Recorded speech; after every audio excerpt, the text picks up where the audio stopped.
ಪ್ರಿಯ ಸ್ನೇಹಿತರೆ, ಸುತ್ತಮುತ್ತಲ ಯೂಟ್ಯೂಬ್ ಚಾನಲ್ಗೆ ನಮ್ಮೆಲ್ಲರಿಗೂ ಸ್ವಾಗತ ಸುಸ್ವಾಗತ. ಸ್ನೇಹಿತರೆ, ಭೂಮಿಯ ಮೇಲೆ ಕೆಲವು ಸ್ಥಳಗಳಿವೆ. ಅಲ್ಲಿ ಸಾಮಾನ್ಯ ಜನರು ಎಂದಿಗೂ ಕೂಡ ಕಾಲಿಡುವುದಕ್ಕೆ ಸಾಧ್ಯವಿಲ್ಲ. ಕೆಲವು ಸ್ಥಳಗಳು ಪರ್ವತಗಳೊಳಗೆ ಮರೆಮಾಡಲ್ಪಟ್ಟಿವೆ. ಕೆಲವು ದ್ವೀಪಗಳಾಗಿ ಪ್ರಪಂಚದಿಂದ ಕಟ್ಟಾಗಿವೆ. ಇನ್ನು ಕೆಲವು ಉಪಗ್ರಹ ನಕ್ಷೆಯಲ್ಲಿ ಕೂಡ ಸ್ಪಷ್ಟವಾಗಿ ಕಾಣಿಸೋದಿಲ್ಲ.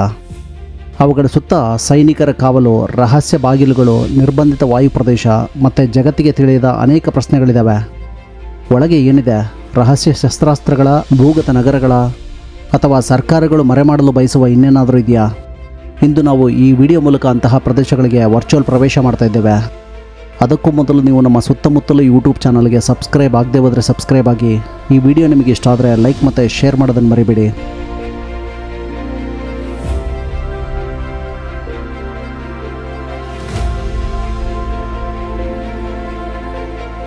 ಪೂರ್ವ ಅಫ್ಘಾನಿಸ್ತಾನದ ಕಲ್ಲುಗಟ್ಟಿದ ಪರ್ವತಗಳ ನಡುವೆ ಟೋರಾ ಬೋರಾ ಎಂಬ ಹೆಸರು ಇಂದಿಗೂ ಕೂಡ ಯುದ್ಧ ಮತ್ತು ರಹಸ್ಯದ ಸಂಕೇತವಾಗಿದೆ. ಹೊರಗಿನಿಂದ ನೋಡಿದರೆ ಇದು ಸಾಮಾನ್ಯವಾದ ಒಂದು ಪರ್ವತ ಶ್ರೇಣಿಯಾಗಿದೆ. ಆದರೆ ಅದರೊಳಗಡೆ ನೈಸರ್ಗಿಕ ಗುಹೆಗಳು ಮತ್ತು ಮಾನವರು ವಿಸ್ತರಿಸಿದ ಸುರಂಗಗಳ ಭಾರಿ ಜಾಲ ಅಡಗಿದೆ. 1980ರ ಸೋವಿಯತ್ ಅಫ್ಘಾನ್ ಯುದ್ಧದ ಸಮಯದಲ್ಲಿ ಮುಜಾಹಿದ್ದೀನ್ ಹೋರಾಟಗಾರರು ಈ ಗುಹೆಗಳನ್ನು ಅಡಗು ತಾಣಗಳಾಗಿ ಬಳಸಿದರು. ಸುರಂಗಗಳನ್ನು ವಿಸ್ತರಿಸಿ ಶಸ್ತ್ರಾಸ್ತ್ರ ಕೋಣೆಗಳು ಮತ್ತು ರಹಸ್ಯ ಮಾರ್ಗಗಳನ್ನು ನಿರ್ಮಿಸಲಾಯಿತು. ಕೆಲವರು ಇಡೀ ಪರ್ವತದೊಳಗೆ ಭೂಗತ ಕೋಟೆಯೇ ಇದೆ ಎಂದು ನಂಬಿದರು.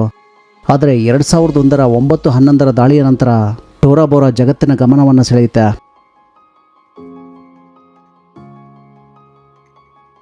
ಗುಪ್ತಚರ ವರದಿಗಳು ಒಸಾಮಾ ಬಿನ್ ಲಾಡೆನ್ ಇಲ್ಲಿ ಅಡಗಿದ್ದಾನೆ ಅಂತ ಸೂಚಿಸಿತು.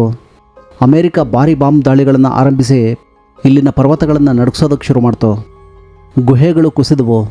ಆದರೆ ಯುದ್ಧ ಮುಗಿದಾಗ ಬಿನ್ ಲಾಡೆನ್ ಕಾಣೆಯಾಗಿದ್ದ. ಅದೇ ಕ್ಷಣದಿಂದ ಟೋರಾ ಬೋರಾ ಒಂದು ಮಿಸ್ಟ್ರಿಯಾಗಿ ಮಾರ್ಪಡ್ತು. ಕೆಲವರು ಅವನು ಸುರಂಗಗಳ ಮೂಲಕ ತಪ್ಪಿಸಿಕೊಂಡಿದ್ದಾನೆ ಅಂತ ನಂಬಿದರು. ಆದರೆ ಇನ್ನೂ ಕೆಲವರು ಈ ಪರ್ವತದೊಳಗೆ ಇಂದಿಗೂ ಕೂಡ ಪತ್ತೆಯಾಗದ ಮಾರ್ಗಗಳು ಮತ್ತು ಮುಚ್ಚಿದ ಕೋಣೆಗಳಿವೆ ಅಂತ ಹೇಳ್ತಾರೆ.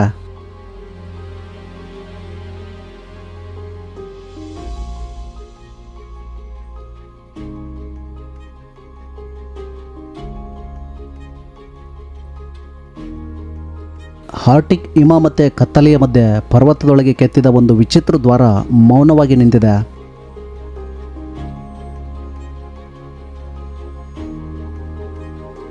ದೂರದಿಂದ ನೋಡಿದಿರೋದು ಒಂದು ರೀತಿಯಾದ ಸೈಂಟಿಫಿಕ್ ಮೂವಿ ಸೆಟ್ನಂತೆ ಕಾಣಿಸುತ್ತೆ. ಇದಕ್ಕೆ ಸ್ವಾಲ್ಬಾರ್ಡ್ ಗ್ಲೋಬಲ್ ಸೀಡ್ ವಾಲ್ಟ್ ಅಂತ ಕರೀತಾರೆ. ಇದು ಜಗತ್ತಿಗೆ ಡೂಮ್ಸ್ಡೇ ವಾಲ್ಟ್ ಎಂದೇ ಪರಿಚಿತವಾಗಿದೆ.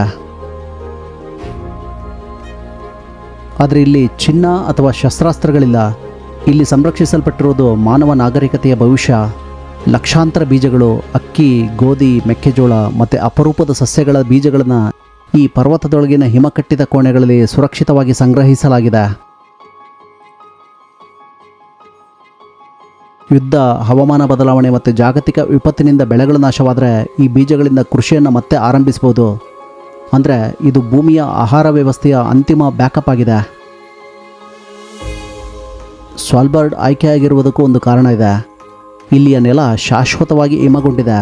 ವಿದ್ಯುತ್ ವಿಫಲವಾದರೂ ಕೂಡ ಬೀಜಗಳು ದಶಕಗಳವರೆಗೆ ಸಂರಕ್ಷಿತವಾಗಿರುತ್ತೆ. ಇಲ್ಲಿ ಭದ್ರತೆಯು ಕೂಡ ಅತ್ಯಂತ ಕಠಿಣವಾಗಿದೆ. ಉಕ್ಕಿನ ಬಾಗಿಲುಗಳು, ಕ್ಯಾಮ್ರಾಗಳು ಮತ್ತು ಮಿತಿಗೊಳಿಸಿದ ಪ್ರದೇಶ. ಈ ರಹಸ್ಯ ವಾತಾವರಣವೇ ಅನೇಕ ಊಹಾಪೋಹಗಳಿಗೆ ಕಾರಣವಾಗಿದೆ. ಕೆಲವರು ಇಲ್ಲಿ ಬೀಜಗಳಷ್ಟೇ ಅಲ್ಲ, ಭವಿಷ್ಯದ ರಹಸ್ಯ ಸಂಶೋಧನೆಗಳು ಇರಬಹುದು ಅಂತ ನಂಬ್ತಾರೆ. ಆದರೆ ನಿಜವಾದ ಉದ್ದೇಶ ಇನ್ನೂ ಭಯಾನಕ. ಮಾನವ ನಾಗರಿಕತೆ ದೊಡ್ಡ ವಿಪತ್ತನ್ನು ಎದುರಿಸಿದರೂ ಬದುಕುಳಿಯೋದಕ್ಕೆ ಬೇಕಾದ ಆಹಾರದ ಮೂಲವನ್ನು ಉಳಿಸಿಕೊಳ್ಳೋದು. 2015ರಲ್ಲಿ ಸಿರಿಯಾ ಯುದ್ಧದಿಂದ ನಾಶವಾದ ಬೆಳೆಗಳನ್ನು ಪುನಃ ಬೆಳೆಯೋದಕ್ಕೆ ಇಲ್ಲಿಂದ ಬೀಜಗಳನ್ನು ಬಳಸಿದಾಗ ಇದು ಕೇವಲ ಸಂಕೇತವಲ್ಲ, ನಿಜವಾಗಿಯೂ ಕಾರ್ಯನಿರ್ವಹಿಸುವ ಜೀವನದ ಬ್ಯಾಕಪ್ ಎಂಬುದು ಸಾಬೀತಾಯಿತು. ಭಾರತದ ಕೃಷಿ ಸಂಶೋಧನಾ ಸಂಸ್ಥೆಗಳು, ವಿಶೇಷವಾಗಿ Indian Council of Agriculture Research ಮತ್ತು ICAR National Bureau of Plant Genetic Resources, ಅಕ್ಕಿ, ಗೋಧಿ, ಸಜ್ಜೆ, ಬೇಳೆ ಮತ್ತು ಇತರ ಪ್ರಮುಖ ಬೆಳೆಗಳ ಬೀಜ ಮಾದರಿಗಳನ್ನು ಇಲ್ಲಿ ಠೇವಣಿಯಾಗಿಟ್ಟಿದೆ.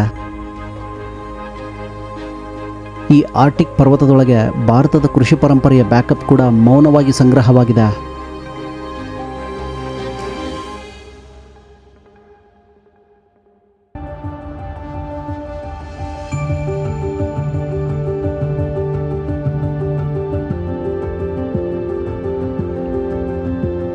ಮಾಸ್ಕೋದಲ್ಲಿರುವ ಕ್ರೆಮ್ಲಿನ್ ವಿಶ್ವದ ಅತ್ಯಂತ ರಹಸ್ಯಮಯ ಮತ್ತು ಕಠಿಣ ಭದ್ರತೆಯ ಕೇಂದ್ರಗಳಲ್ಲಿ ಒಂದಾಗಿದೆ. ಹೊರಗಿನಿಂದ ನೋಡಿದರೆ ಇದು ರಷ್ಯಾದ ಇತಿಹಾಸ, ಸಂಸ್ಕೃತಿ ಮತ್ತು ರಾಜಕೀಯ ಶಕ್ತಿಯ ಪ್ರತೀಕವಾಗಿ ಕಾಣಿಸುತ್ತೆ.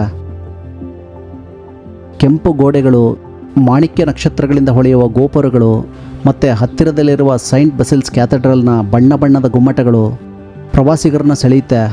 ಆದರೆ ಭವ್ಯ ಗೋಡೆಗಳ ಕೆಳಗೆ ಮತ್ತೊಂದು ಮರೆಮಾಡಿದ ಜಗತ್ತು ಇರಬಹುದು ಎಂಬ ವದಂತಿಗಳು ದಶಕಗಳಿಂದ ಜೀವಂತವಾಗಿದೆ.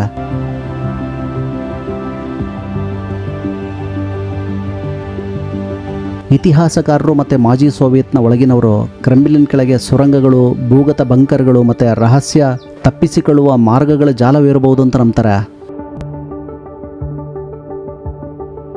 ವಿಶೇಷವಾಗಿ ಶೀತಲ ಸಮರದ ಸಮಯದಲ್ಲಿ, ಪರಮಾಣು ದಾಳಿಯ ಸಂದರ್ಭದಲ್ಲೂ ಕೂಡ ಸರ್ಕಾರ ಕಾರ್ಯನಿರ್ವಹಿಸೋದಕ್ಕೆ ಸುರಕ್ಷಿತ ಕಮಾಂಡ್ ಕೇಂದ್ರಗಳನ್ನು ನಿರ್ಮಿಸಲಾಗಿದೆ ಎಂಬ ನಂಬಿಕೆ ಬಲವಾಗಿದೆ.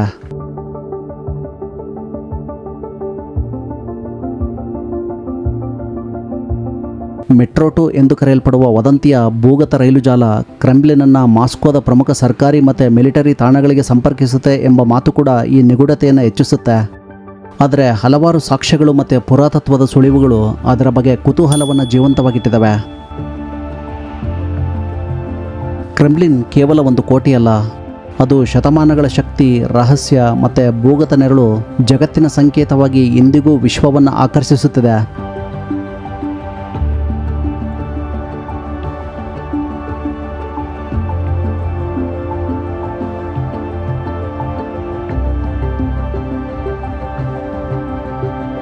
ಪೆನ್ಸಿಲ್ವೇನಿಯಾದ ಬೆಟ್ಟಗಳ ಕೆಳಗೆ 220 ಅಡಿ ಘನ ಬಂಡೆಗಳ ಒಳಗೆ ಒಂದು ರಹಸ್ಯ ಜಗತ್ತು ಅಡಗಿದೆ.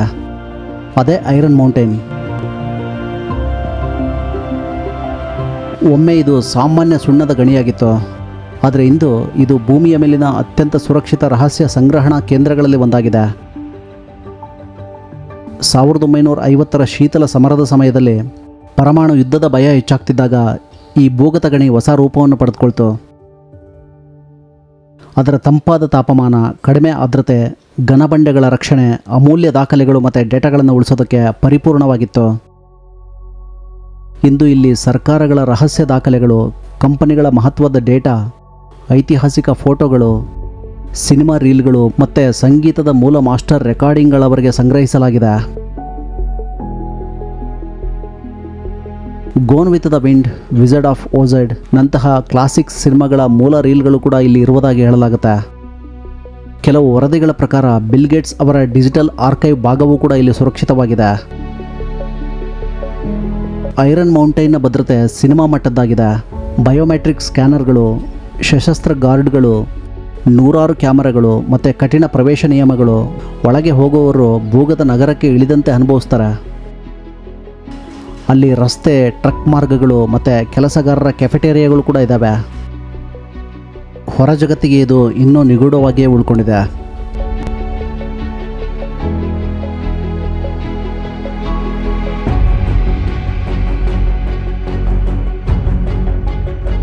Diego Garcia.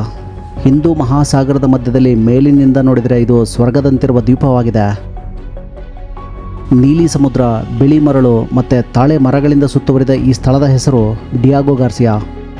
ಆದರೆ ಇದರ ಹಿಂದೆ ಜಗತ್ತಿನ ಅತ್ಯಂತ ರಹಸ್ಯ ಮಿಲಿಟರಿ ನೆಲೆಗಳಲ್ಲಿ ಒಂದಿದೆ. 1960ರ ದಶಕಗಳವರೆಗೆ ಇದು ಚಾಗೋಸಿಯನ್ ಜನರ ಮನೆಯಾಗಿತ್ತು. ಆದರೆ ಅಮೆರಿಕ ಮತ್ತು ಯುನೈಟೆಡ್ ಕಿಂಗ್ಡಮ್ ಒಪ್ಪಂದದ ನಂತರ ಸಾವಿರಾರು ಸ್ಥಳೀಯರನ್ನು ಬಲವಂತವಾಗಿ ತೆರವುಗೊಳಿಸಲಾಯಿತು. ನಂತರ ಈ ದ್ವೀಪವನ್ನು ಬೃಹತ್ US ಮಿಲಿಟರಿ ನೆಲೆಯಾಗಿ ಪರಿವರ್ತಿಸಲಾಯಿತು.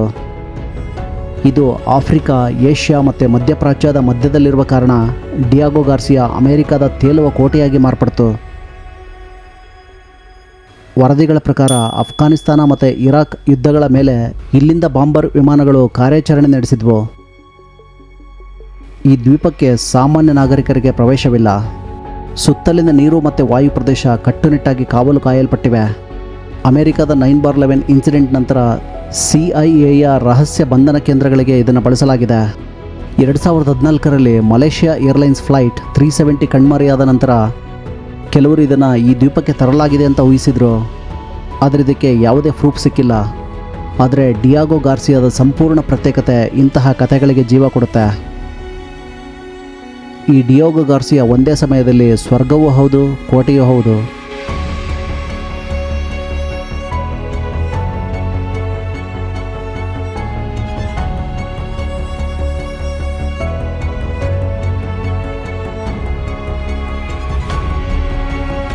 ಸರ್ಡ್ಸೆ 1963ರಲ್ಲಿ ಐಸ್ಲ್ಯಾಂಡ್ ಕರಾವಳಿಯ ಮೀನುಗಾರರು ಸಮುದ್ರದ ಮಧ್ಯೆ ಹೊಗೆ ಹೇರುತ್ತಿರುವುದನ್ನು ಕಂಡರು.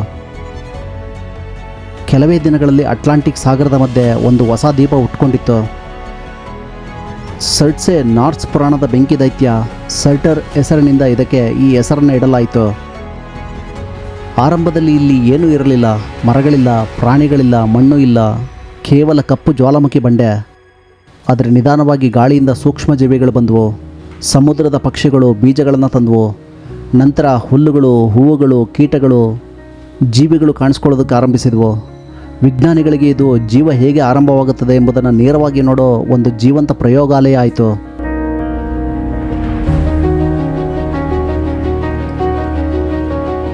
ಆದರೆ ಈ ದ್ವೀಪಕ್ಕೆ ಸಾಮಾನ್ಯ ಜನರಿಗೆ ಪ್ರವೇಶ ಇರಲಿಲ್ಲ. ವಿಜ್ಞಾನಿಗಳಿಗೂ ಕೂಡ ಇಲ್ಲಿ ವಿಶೇಷ ಅನುಮತಿ ಬೇಕಾಗಿತ್ತು. ಅವರು ಬೂಟುಗಳನ್ನು ಸ್ವಚ್ಛಗೊಳಿಸಿ ಒಂದು ಸಣ್ಣ ಬೀಜವೂ ಕೂಡ ಒಳಗೆ ಹೋಗದಂತೆ ಪರಿಶೀಲನೆ ಮಾಡಿ ನಂತರ ದ್ವೀಪಕ್ಕೆ ಇಳಿತಾ ಇದ್ದರು. ಯಾಕೆ ಅಂದರೆ ಒಂದು ಸಣ್ಣ ಬದಲಾವಣೆಯಿಂದ ಪ್ರಕೃತಿಯ ನೈಸರ್ಗಿಕ ಬೆಳವಣಿಗೆ ಹಾಳಾಗ್ತಾ ಇತ್ತು. ಆಶ್ಚರ್ಯವೆಂಬಂತೆ ಒಮ್ಮೆ ವಿಜ್ಞಾನಿಯೊಬ್ಬರು ಬಿಟ್ಟ ಸೇಬಿನ ತುಂಡಿನಿಂದ ಟೊಮ್ಯಾಟೊ ಗಿಡ ಮೊಳಕೆ ಹೊಡೆದಿತ್ತು. ಅದನ್ನು ತಕ್ಷಣವೇ ತೆಗೆದುಹಾಕಲಾಯಿತು.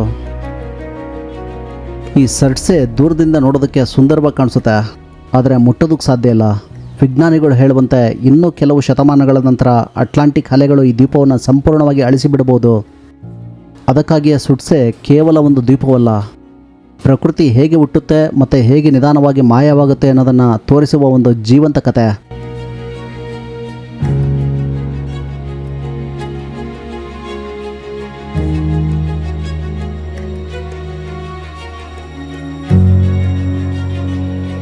ನಾವು ಇಂದು ಉಪಗ್ರಹದ ಯುಗದಲ್ಲಿ ಬದುಕ್ತಾ ಇದ್ದೇವೆ. ಇಂದಿನ ಉಪಗ್ರಹಗಳು ಕಾರಿನ ನಂಬರ್ ಪ್ಲೇಟ್ ಮಟ್ಟದ ವಿವರಗಳನ್ನು ಸೆರೆ ಹಿಡಿತವೆ. ಆದರೆ ಕೆಲವು ಪ್ರದೇಶಗಳನ್ನು ಸರ್ಕಾರಗಳು ಮತ್ತು ಗುಪ್ತಚರ ಸಂಸ್ಥೆಗಳು ಉದ್ದೇಶಪೂರ್ವಕವಾಗಿಯೇ ಜಗತ್ತಿನ ಕಣ್ಣುಗಳಿಂದ ದೂರವಿಡ್ತವೆ.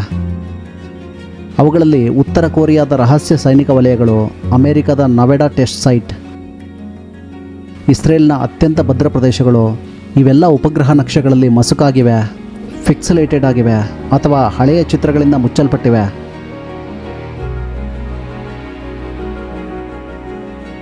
ಹಾಗಾದರೆ ಪ್ರಶ್ನೆ ಏನು? ಅಲ್ಲಿ ಏನಿದೆ? ರಹಸ್ಯ ಶಸ್ತ್ರಾಸ್ತ್ರಗಳ, ಭೂಗತ ಬಂಕರ್ಗಳ, ಪರಮಾಣು ಸಂಶೋಧನಾ ಕೇಂದ್ರಗಳ, ಅಥವಾ ಜಗತ್ತು ತಿಳಿಯಬಾರದೆಂದು ಮರೆಮಾಚಿದ ಇನ್ನಾವುದೋ? ವಿಚಿತ್ರ ಏನು ಅಂದರೆ ಈ ಸ್ಥಳಗಳು ಇನ್ನೊಂದು ಪ್ಲಾನೆಟ್ನಲ್ಲಿಲ್ಲ. ಇವುಗಳೆಲ್ಲ ನಮ್ಮದೇ ಭೂಮಿಯ ಮೇಲೆ ಇದೆ, ಅದು ಕೂಡ ಸಾಮಾನ್ಯ ನಗರಗಳ ಪಕ್ಕದಲ್ಲೇ. ಆದರೆ ಅವುಗಳನ್ನು ನಾವು ಸಂಪೂರ್ಣವಾಗಿ ನೋಡೋದಕ್ಕೆ ಸಾಧ್ಯ ಇಲ್ಲ. ನಕ್ಷೆಯಲ್ಲಿ ಕಾಣುವ ಈ ಮಸುಕಾದ ಭಾಗಗಳು ಕೇವಲ ಫಿಕ್ಸೆಲ್ಗಳಲ್ಲ, ಅವು ಮರೆಮಾಡಲ್ಪಟ್ಟ ರಹಸ್ಯಗಳ ನೆರಳುಗಳು. ಮತ್ತು ಅದು ಒಂದು ಭಯಾನಕ ಪ್ರಶ್ನೆಯನ್ನು ಹುಟ್ಟುಹಾಕುತ್ತೆ.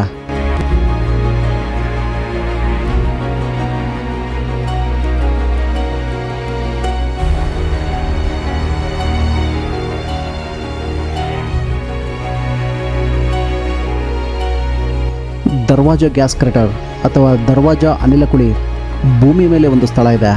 ಅದನ್ನು ನೋಡಿದರೆ ಅದು ನಮ್ಮ ಪ್ರಪಂಚದ ಭಾಗವೇ ಅಲ್ಲ ಅಂತ ಅನಿಸುತ್ತೆ.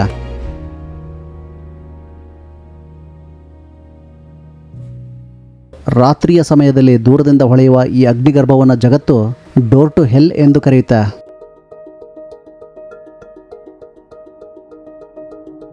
ತುರ್ಕಮೆನಿಸ್ತಾನದ ಕಾರಕುಂ ಮರುಭೂಮಿಯ ಮಧ್ಯದಲ್ಲಿರೋ ದರ್ವಾಜಾ ಗ್ಯಾಸ್ ಕ್ರೇಟರ್ ಸುಮಾರು 230 ಅಡಿ ಅಗಲದ ಬೃಹತ್ ಉರಿಯುತ್ತಿರುವ ಕುಳಿಯಾಗಿದೆ. ಹಗಲು ಹೊತ್ತಿನಲ್ಲಿ ಅದು ಹೊಗೆಯಿಂದ ಆವರಿಸಿಕೊಂಡಿರುತ್ತೆ, ಆದರೆ ರಾತ್ರಿ ಕಿತ್ತಳೆ ಬಣ್ಣದ ಜ್ವಾಲೆಗಳು ಸಂಪೂರ್ಣ ಮರುಭೂಮಿಯನ್ನು ಬೆಳಗಿಸ್ತವೆ.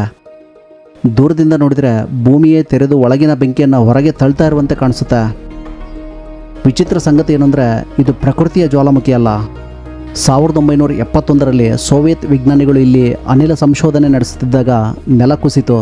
ವಿಷಕಾರಿ ಮೀಥೇನ್ ಅನಿಲ ಹೊರಬರೋದಕ್ಕೆ ಆರಂಭಿಸಿತು. ಅನಿಲ ಹರಡುತ್ತಿದ್ದ ಹಾಗೆ ಅದನ್ನು ತಡೆಯೋದಕ್ಕೆ ಬೆಂಕಿಯನ್ನು ಹಚ್ಚಲಾಯಿತು. ಕೆಲವೇ ದಿನಗಳಲ್ಲಿ ಅದು ನಂದಿ ಬಿಡುತ್ತೆ ಅಂತ ಅವ್ರು ಭಾವಿಸಿದ್ರು. ಆದರೆ ದಶಕಗಳು ಕಳೆದರೂ ಕೂಡ ಆ ಬೆಂಕಿ ಇನ್ನೂ ಹುರಿತಾನೇ ಇದೆ.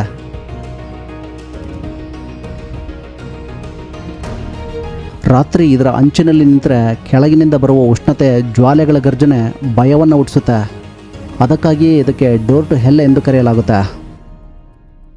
ಸ್ನೇಹಿತರೆ, ಹಿಮದೊಳಗಿನ ವಾಲ್ಟ್ಗಳಿಂದ ಪರ್ವತದೊಳಗಿನ ಭೂಗತ ನಗರಗಳವರೆಗೆ ಈ ಸ್ಥಳಗಳೆಲ್ಲವೂ ಒಂದು ವಿಷಯವನ್ನು ಸ್ಪಷ್ಟಪಡಿಸ್ತವೆ. ಜಗತ್ತಿನ ಅತ್ಯಂತ ಶಕ್ತಿಶಾಲಿ ರಹಸ್ಯಗಳು ಸಾಮಾನ್ಯ ಕಣ್ಣುಗಳಿಗೆ ಎಂದಿಗೂ ಕೂಡ ಕಾಣಿಸೋದಿಲ್ಲ. ಕೆಲವು ಸ್ಥಳಗಳನ್ನು ಯುದ್ಧದಿಂದ ರಕ್ಷಿಸುವುದಕ್ಕೆ ನಿರ್ಮಿಸಲಾಗಿದೆ, ಇನ್ನು ಕೆಲವು ಮಾನವ ನಾಗರಿಕತೆಯ ಭವಿಷ್ಯವನ್ನು ಉಳಿಸಿಕೊಳ್ಳೋದಕ್ಕೆ, ಮತ್ತೆ ಕೆಲವು ಸ್ಥಳಗಳ ನಿಜವಾದ ಉದ್ದೇಶವನ್ನು ಬಹುಶಃ ಈ ಜಗತ್ತು ಎಂದಿಗೂ ಕೂಡ ತಿಳಿಯದೇ ಇರಬಹುದು. ಸ್ನೇಹಿತರೆ, ಈ ರೀತಿಯಾದ ರೋಮಾಂಚಕ ಮತ್ತು ರಹಸ್ಯಗಳನ್ನು ಒಳಗೊಂಡ ಆಶ್ಚರ್ಯಕರ ವಿಡಿಯೋಗಳಿಗಾಗಿ ಸುತ್ತಮುತ್ತಲು ಯೂಟ್ಯೂಬ್ ಚಾನಲ್ಗೆ ಸಬ್ಸ್ಕ್ರೈಬ್ ಆಗೋದನ್ನು ಮರಿಬೇಡಿ. ಈ ವಿಡಿಯೋ ಇಷ್ಟ ಆದರೆ ಲೈಕ್ ಮತ್ತು ಶೇರ್ ಬಟನ್ ಒತ್ತೋದನ್ನು ಮರಿಬೇಡಿ. ಮತ್ತೆ ಮುಂದಿನ ವಿಡಿಯೋದಲ್ಲಿ ಭೇಟಿಯಾಗೋಣ. ವೀಕ್ಷಿಸಿದ್ದಕ್ಕಾಗಿ ಧನ್ಯವಾದಗಳು. Take care.